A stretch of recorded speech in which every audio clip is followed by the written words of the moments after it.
جوید نواز صاحب جناب بات اتنی سادہ نہیں ہے.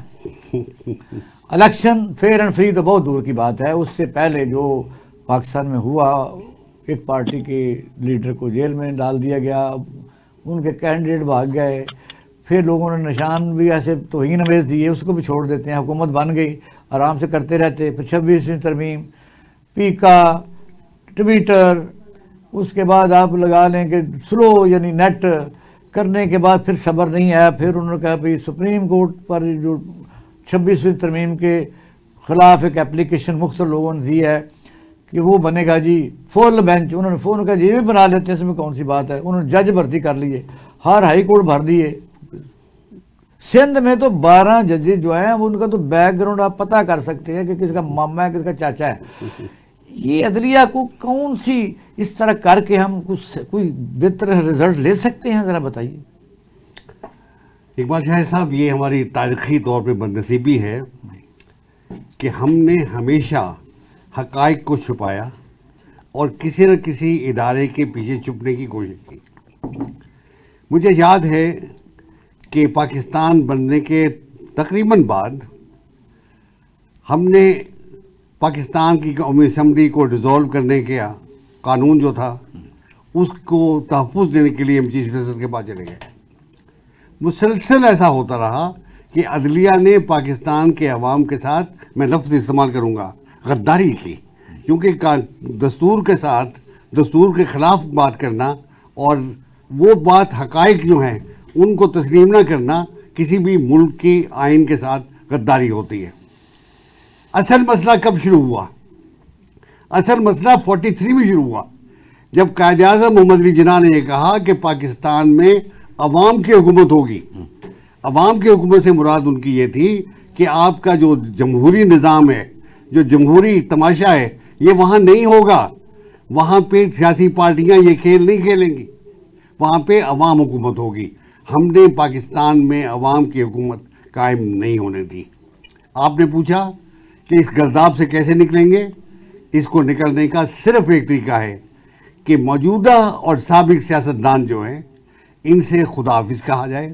ان سے کہا جائے کہ آپ نے ملک کی بہت خدمت کی، آپ نے پاکستان کو جہاں پہنچانا تھا پہنچا دیا.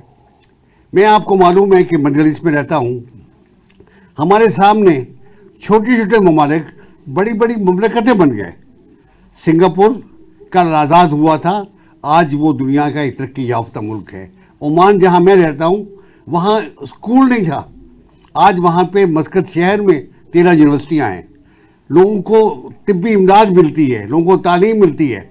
پاکستان کی کسی سیاسی جماعت کا یہ ایجنڈا نہیں ہے کہ پاکستان کے عوام کو مفت تعلیم ملے، پاکستان کے عوام کو طبی امداد ملے، ان کو کمیونیکیشنز میں آسانی ہو، ان کو خوراک ملے. ان کا صرف مطلب نظر یہ ہے کہ اقتدار ہمیں ملے. میں عمران خان کو بہت قریب سے جانتا ہوں، میرے پاس وہ مسقط 3 دفعہ تشریف لائے، ہم نے ان کے لیے فنڈ ریزنگ کی. لیکن ان کا مطمع نظر بھی صرف یہ ہے کہ وہ چیف جسٹس سے بہتر ہے جو ان کے حق میں فیصلہ کرتا ہے.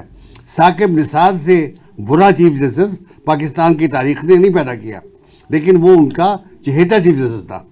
باجوہ صاحب، میں ان سے مل چکا ہوں کئی دفعہ، وہ پاکستان کی تاریخ کے کوئی سب سے اچھے جرنیل نہیں تھے، لیکن جس طرح عمران خان ان کو پریزنٹ کرتے تھے وہ یہ تھا کہ وہی اس ملک کی قیادت کے اور اس ملک کی کو آگے لانے کے اور اس کو استحکام دینے کے باعث بن سکتے ہیں.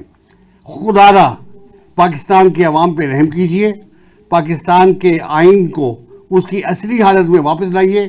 یہ جتنی ترامیم کی ہیں، اور میں یہ بتاؤں اقبال شاہ صاحب، یہ جو ججز کی تنخواہوں کو 3 گنا بڑھایا، یہ جو پارلیمنٹ کے ممبران کی تنخواہوں کو 4 گنا بڑھایا، اس سے بڑی ناانصافی عوام کے ساتھ نہیں ہو سکتی.